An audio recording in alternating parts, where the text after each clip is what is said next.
कर्नाटकमध्ये एकतर्फी प्रेमातून एका 24 वर्षीय मुलीची हत्या करण्यात आल्याचे प्रकरण समोर आले आहे। काँग्रेसचे नगरसेवक निरंजन हिरेमठ यांची मुलगी नेहा हिची हत्या फैयाज या तिच्या कॉलेजातील तरुणानेच केल्याची ही भयंकर घटना आहे। श्रद्धा वालकर प्रकरणाप्रमाणेच हे देखील लव्ह जिहादचे प्रकरण आहे का असा संशय व्यक्त केला जात आहे। सीसीटीव्ही ते स्पष्ट झाले आहे की BV भूमारेड्डी इंजिनिअरिंग आणि तंत्रज्ञान कॉलेजमध्ये ही हत्या झाली। नेहा ही MCAच्या पहिल्या वर्षाला होती, तर फैयाज हा BCAच्या पहिल्या वर्षाला होता। फैयाज त्या दिवशी तिची प्रतीक्षा करत होता। ती कॉलेजमध्ये बाहेर आल्यानंतर त्याचे तिच्याशी भांडण झाले। त्यानंतर त्याने तिच्यावर चाकूने हल्ला केला। ती पळण्याचा प्रयत्न करत असताना त्याने तिला पकडले आणि तिच्या मानेवर अनेक वेळा चाकूने वार केले।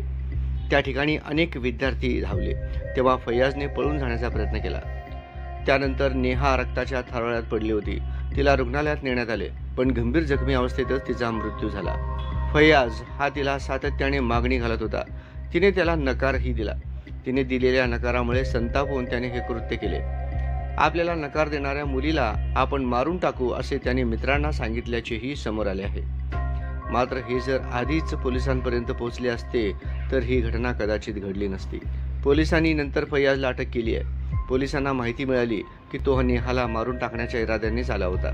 त्याने मानेवर वार केले, याचा अर्थ तो तिला ठार करण्याच्या हेतूनेच आला होता।